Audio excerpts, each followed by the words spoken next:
Hi friends, నమస్తే. నేను మీ నాగేశ్వర్ దేవులపల్లి. మీరు చూస్తున్నారు మన సేవ తెలుగు యూట్యూబ్ ఛానల్. ఫ్రెండ్స్, మన ఈ రోజు టాపిక్ ఏంటి అంటే కొత్త రేషన్ కార్డుల ఇష్యూ అయితే జరుగుతుంది తెలంగాణ రాష్ట్రంలో.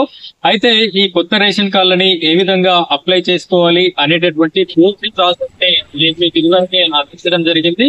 ఇప్పుడైతే కొత్త రేషన్ కార్డు తీసుకున్నటువంటి వాళ్ళు కానివ్వండి, లేదా ఇదివరకు ఉన్నటువంటి రేషన్ కార్డులో పిల్లల పేర్లను కానివ్వండి, కొత్తగా వచ్చినటువంటి గృహిణుల పేర్లను కానివ్వండి యాడ్ చేసుకోవడం ఏ విధంగా అనేటటువంటి పూర్తి ఇన్ఫర్మేషన్ ని నేను మీకు ఇప్పుడు చూపెట్టడం జరుగుతుంది. వీడియోని ఎక్కడా కూడా స్కిప్ చేయకుండా చివరి వరకు కంటిన్యూ చేయండి. మొదటిసారి కనుక మీరు మన ఛానల్ ని చూస్తున్నట్టయితే ఇలాంటి లేటెస్ట్ అప్డేట్స్ కోసం మీరు మన ఛానల్ ని సబ్స్క్రైబ్ చేసుకోండి. పక్కన బెల్ ఐకాన్ ఉంటుంది, దానిపైన ట్యాప్ చేసి ఆల్ అని సెలెక్ట్ చేసుకోండి. ఇప్పుడైతే మనం వీడియో టాపిక్ లోకి వెళ్ళిపోదాం. ఇక్కడ చూడండి, నేను చూపిస్తున్నటువంటి ఫామ్ ఇక్కడ మీకు స్క్రీన్ లో కూడా నేను ఇవ్వడం జరుగుతుంది. ఫుడ్ సెక్యూరిటీ కార్డ్, ఇది correction in food security card అని చెప్పేసి ఈ యొక్క అప్లికేషన్ ఫామ్ అయితే మీకు మీ సేవా సెంటర్ లో దొరకడం జరుగుతుంది. మీరు స్క్రీన్ లో చూడొచ్చు. ఇక్కడ మీరు ఆల్రెడీ రేషన్ కార్డు ఉన్నటువంటి వాళ్ళే యాడింగ్ కోసం అప్లై చేసుకుంటారు కాబట్టి ఇక్కడ new ration card number, FSC number అని చెప్పేసి మనకైతే ఉంది. దీన్నైతే మీరు మీ యొక్క రేషన్ కార్డు నెంబర్ ని రాయవలసి ఉంటుంది. నెక్స్ట్ ఇక్కడ మీరు అడ్రస్ చేంజ్ కోసం అప్లై చేస్తున్నారా, లేదా మెంబర్ మోడిఫికేషన్ కోసం చేస్తున్నారా, లేదు అంటే మెంబర్ ఆడిషన్ అనేది 3 ఆప్షన్స్ అయితే ఉన్నాయి.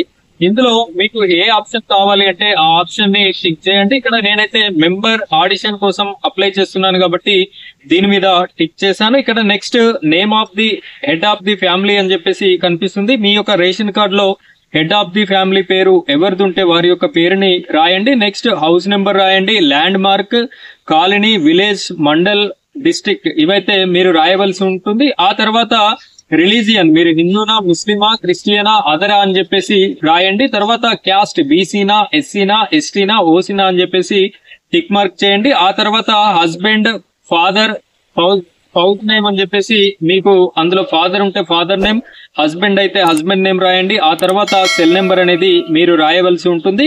ఇక్కడ మీకు కనుక గ్యాస్ కనెక్షన్ ఉన్నట్టయితే ఎస్ మీద టిక్ చేయండి. కింద ఆప్షన్ గ్యాస్ కనెక్షన్ లేకపోతే నో అని చెప్పేసి టిక్ చేయండి. నాకైతే గ్యాస్ కనెక్షన్ లేదు కాబట్టి నో అని చెప్పేసి టిక్ చేశాను.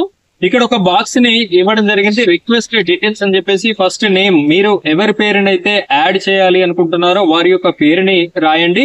Relation with head of the family, మీ కార్డులో ఉన్నటువంటి హెడ్ ఆఫ్ ది ఫ్యామిలీకి మీరు యాడ్ చేసేటటువంటి పర్సన్ ఏమవుతారు, కొడుక, కూతురా, ఎవరు అనేది ఇక్కడ మీరు మెన్షన్ చేయవలసి ఉంటుంది. అతని ఏజ్ ఎంత అనేది కూడా మీరైతే మెన్షన్ చేయాలి.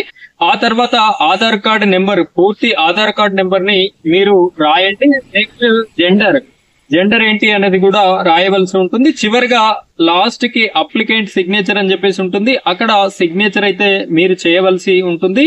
ఈ విధంగా సిగ్నేచర్ చేసినటువంటి అప్లికేషన్ ఫారం కి మీరు మీ యొక్క రేషన్ కార్డు డౌన్లోడ్ చేసుకున్నటువంటి రేషన్ కార్డు జిరాక్స్ ని, అదే విధంగా మీరు ఎవరి పేరునైతే యాడ్ చేస్తున్నారో యాడ్ చేసేటటువంటి వాళ్ళ పూర్తి ఆధార్ కార్డుని పూర్తిగా ఉండాలి. ఆధార్ కార్డు, ఆ యొక్క ఆధార్ కార్డుని, అదే విధంగా హెడ్ ఆఫ్ ది ఫ్యామిలీ ఎవరి పేరైతే ఉందో వారి యొక్క ఆధార్ కార్డుని కూడా మీరైతే ఈ యొక్క అప్లికేషన్ ఫామ్ కి జిరాక్స్ ని జత చేసి ఈ యొక్క మీ సేవా సెంటర్ లో మీరు ఇచ్చినట్టయితే, ఇక్కడ చూడండి, ఇచ్చిన తర్వాత అప్లికేషన్ చేసి మీకు పైన ఎఫ్ఎస్సి అని చెప్పేసి రెడ్ కలర్ లో ఒక నెంబర్ అయితే రాసి ఇవ్వడం జరిగింది.